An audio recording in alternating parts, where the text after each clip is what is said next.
O Pedro Guimarães é outro que já se sabia desse comportamento dele antes de entrar no governo Bolsonaro. Tá?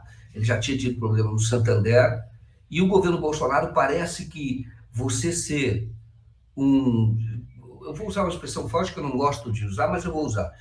Você ser um cafajeste, você ser um canalha, você ser um racista, você ser um homofóbico, isso parece ser um abusador, que é o caso dele, né?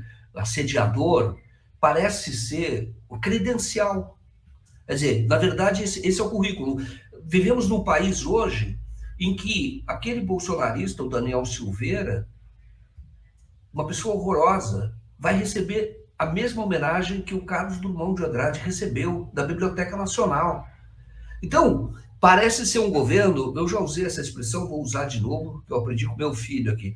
Nós vivemos a caquistocracia, que é o governo dos piores. Eu nem sabia que existia isso, mas existe. Assim como existe teocracia, democracia, existe a caquistocracia, que é o governo dos piores. O governo Bolsonaro é o governo dos piores. Ele escolhe a dedo. O caso da Luiza Luff, a Luiza Luff, ela tem experiência, muita experiência da área jurídica, ajudou a criar a lei do feminicídio, praticamente dela, a lei também do assédio sexual, quando ela era do governo Fernando Henrique Cardoso. E ela trabalhava com o Jobim, naquela ocasião, o secretário de Direitos da Cidadania, que é a secretária de Direitos Humanos, que é o ministério hoje da Damares. E ela, então, descrevendo o Pedro Guimarães, ela insere também o Pedro Guimarães nesse contexto do que ocorre com o Brasil. Quer dizer, o retrocesso.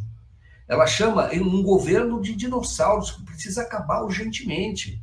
Um governo daqueles que são violadores dos direitos, inclusive das mulheres, mas de vários direitos. Então, o Pedro Guimarães, você fala, não surpreende nada, o Mein Kampf não surpreende.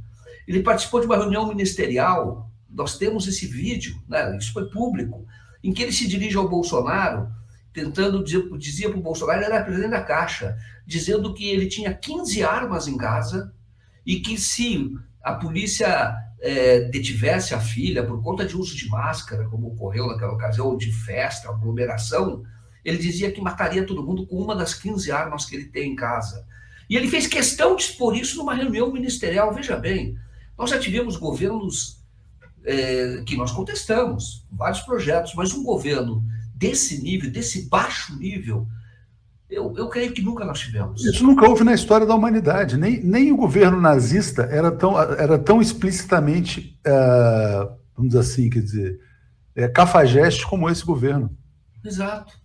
Eles são os piores. E agora você colocou o Sérgio fala uma coisa que ele diz o seguinte, o Pedro Guimarães também já era chamado, até um ex-presidente da FENAI, foi até processado pelo Pedro Guimarães, porque o Pedro Guimarães era chamado nos corredores da Caixa de Pedro Garagem, porque ele levava as meninas ali, as mulheres que ele assediava ali na garagem, pelo menos uma ele foi flagrado, tá? E aí ele processou esse ex-presidente.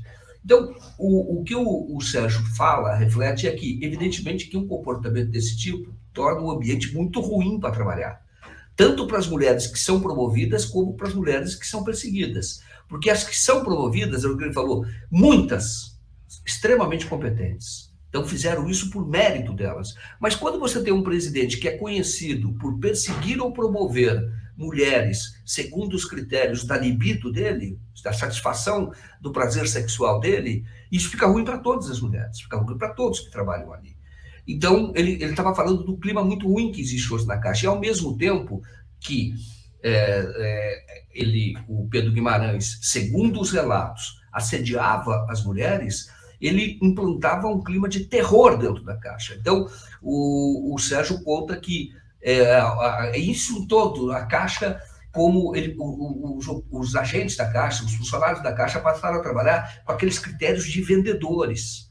E são pessoas concursadas que sabiam que faziam ali um trabalho que tem a ver com o desenvolvimento do Brasil. Ele falou, já houve casos que as pessoas se envolviam na própria luta das pessoas que iam lá, por exemplo, em busca de casa própria, tentando viabilizar. E se tornou um banco de atingir metas e de terror, chefias eram afastadas constantemente, e isso fez aumentar o número de casos de pessoas até que tiveram que se afastar por conta de um assédio moral.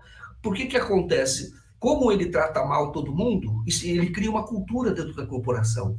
Então você vai baixando todo mundo, tratando mal todo mundo. E aí tem, de outro lado, a questão do assédio sexual, que aí vai criando conflitos. Se a pessoa sobe por méritos e ela for mulher, as pessoas já começam a olhar com desconfiança. E toda organização, Joaquim, toda empresa, quer dizer, na verdade, ela reflete muito a liderança, né? Tudo é um exemplo, né?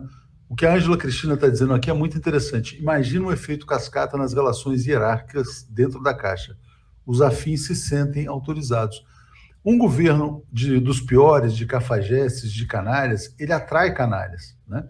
Então, ele atrai para outras posições. Então, na verdade, o assédio na Caixa deve ter chegado nas agências bancárias, sabe? Do gerente da agência contra os funcionários, porque também se sentiam autorizados pelo Pedro Garagem, né? Quer dizer, então imagina que você pode ter tido gerentes garagem em cada agência da Caixa Econômica Federal. E tudo isso tolerado, estimulado, né? Os bolsominions, inclusive, eles estão celebrando, eles estão defendendo, na verdade, o Pedro Guimarães, postando coisas assim, realmente assim, deploráveis nas redes sociais, pegando fotos de mulheres supostamente pouco atraentes para dizer, olha a mulher que está aqui acusando o Pedro Guimarães, né?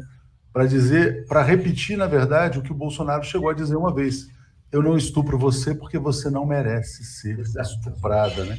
Então, isso é o bolsonarismo. O bolsonarismo é nazismo, é assédio, é violência contra mulheres, é violência contra cidadãos, né, que são assediados também.